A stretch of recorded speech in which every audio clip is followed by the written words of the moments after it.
Break के बाद चलिए आगे बढ़ते हैं। बड़ी खबर मिल रही है, चूरू गैंगवार का पूरा मसला है। एक आरोपी को किया गया राउंड अप। ये बड़ी जानकारी, चूरू गैंगवार का ये पूरा मसला, एक आरोपी को राउंड अप किया गया। एसपी चूरू नारायण टोगस ने इसकी पुष्टि की है। एक आरोपी को राउंड अप किया गया है। एसपी चूरू नारायण टोगस ने इसकी पुष्टि की। कल हुए गैंगवार में 4 की हुई थी मौत और साथ ही रिटायर्ड शिक्षक भी बना अनायास ही काल का ग्रास। ऐसे में ग्रामीणों में है जबरदस्त गुस्सा, ग्रामीणों में आक्रोश है। एक आरोपी को राउंड अप किया गया, इसकी पुष्टि की है एसपी साहब ने। चूरू गैंगवार का ये पूरा मसला, जिसको लेकर ग्रामीणों में गुस्सा है, लगातार नाराजगी जाहिर कर रहे हैं। बड़ी संख्या में ग्रामीण आरोपियों की गिरफ्तारी की मांग करते हुए एक आरोपी को राउंड अप किया गया। अभी आरोपी पुलिस की गिरफ्त से दूर हैं। जितने भी आरोपी हैं उनकी गिरफ्तारी को लेकर ग्रामीण लामबंद है। तमाम मांगे उनके सामने रखी जा रही है। कहा यह भी जा रहा है कि जब तक मांगे पूरी नहीं होंगी तब तक वो अपना गुस्सा इसी तरीके से जाहिर करते रहेंगे।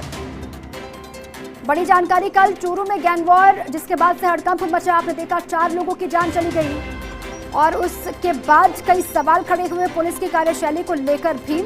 अब बड़ी जानकारी है, एक आरोपी को राउंड अप किया गया। इसी पर अधिक जानकारी के साथ मेरे सहयोगी लक्ष्मण राघव जुड़ चुके हैं।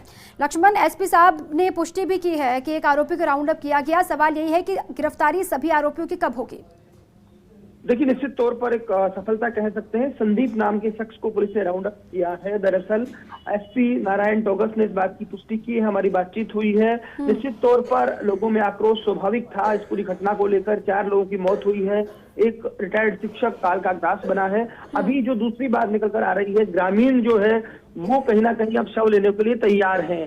पूर्व सांसद जो है राम सिंह कसवा मौके पर पहुंचे हैं, बातचीत हो रही है और लगभग सहमति बन गई है, वो सब उठा लेंगे। लेकिन निश्चित तौर पर अभी भी बहुत सारे सवाल है कि जो वहां पर जो घायल हुए हैं कैसे हुए हैं, क्या ग्रामीणों का आक्रोश था, उन लोगों ने भी कोई हमला किया क्या। इसके अलावा ये भी एक सवाल बनता है कि जिसकी मौत हुई है उसकी कनपटी में गोली लगी है, जो संपत नेहरा गैंग का बताया जा रहा है, उसको गोली किसने मारी। तो तमाम ऐसे सवाल है जिससे पुलिस को बहुत काम करना पड़ेगा। लेकिन डीजीपी एमएल लाठा ने जिस तरह से कहा है कि एडीजी एसओजी एसएस पहुंच गए होंगे या पहुंचने वाले हैं, ये तमाम लोग जो है कोशिश कर रहे हैं। संपत नेहरा जो कि पंजाब जेल में बंद है, उससे भी पूछताछ होगी, ये बात कही गई है। बिल्कुल लक्ष्मण, और गैंगवार से पहले जब गैंगवार भी हुआ उसके बाद पुलिस पर कई सवाल भी खड़े हुए। कहा गया कि पुलिस गहरी नींद में सोई है। अब चूंकि एक आरोपी को राउंड अप किया गया, पुलिस अब हरकत में दिखाई दे रही है, गैंगवार के बाद ही सही। निश्चित तौर पर इतनी बड़ी घटना होने के बाद स्वाभाविक है कि पुलिस फेस सेविंग की पूरी कोशिश करेगी और वही कोशिश पुलिस कहीं ना कहीं अब यहाँ पर कर रही है। और ये बेहद जरूरी भी है इलाके की शांति के लिए भी, खाकी की साख के लिए भी, कि इस तरह का जो ये मामला हुआ है इसका पटाक्षेप हो, तमाम लोग जो इसमें शामिल थे उनको बेनकाब करते हुए गिरफ्तार किया जाए। और इसके अलावा सबसे बड़ी बात ये भी है कि आगे ऐसी गैंगवार ना हो, उसके ऐसे पुख्ता बंदोबस्त हो ताकि इस तरह की कोई घटना की पुनरावृत्ति ना हो। जैसा कि आप जानते हैं इतिहास रहा है राजगढ़ में की गलियों में गोलियां घूमती रही हैं। जो तमाम मांगे ग्रामीणों की तरफ से रखी जा रही थी, उन मांगों का क्या हुआ? आपने कहा कि सहमति बनती हुई दिखाई दे रही है। पूर्व सांसद राम सिंह कसवा भी वहां पर पहुंचे हुए हैं। बातचीत में उन मांगों को रखा गया, उन मांगों का क्या?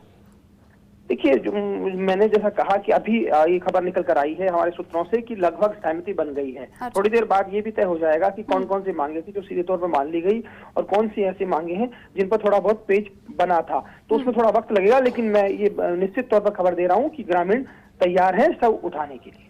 चलिए ठीक है, ग्रामीणों से लगातार बातचीत भी हो रही है। बहुत बहुत शुक्रिया लक्ष्मण आपका तमाम जानकारियों के लिए। और कहा यह भी जा रहा है, आपने ये जानकारी दी कि ये भी कहा जा रहा है कि हो सकता है कुछ ही देर के बाद मामला शांत भी हो जाए, ग्रामीण मान भी जाए। और किन किन मांगों को लेकर सहमति बनी है, क्या कुछ मांगे हैं जिनको लेकर सहमति बन पाई है, इसको लेकर भी थोड़ी देर के बाद तस्वीर साफ हो जाएगी। लेकिन बड़ा सवाल ये है कि पुलिस की कार्यशैली को लेकर जो सवाल पहले से ही खड़े हो रहे थे, अब पुलिस किस तरीके से इस पूरे मामले का हल निकालती है, या फिर किस तरीके से आरोपियों की गिरफ्तारी कितने वक्त में होती है। ये प्रेशर पुलिस पर भी है क्योंकि पहले से ही कई सवाल खड़े हुए। जब गैंगवार की स्थिति बनती हुई दिखाई दे रही थी, लंबे वक्त से विवाद चल रहा था, तो फिर पुलिस ने उसी हिसाब से प्लानिंग क्यों नहीं की, पुलिस तैयार क्यों नहीं दिखाई दी?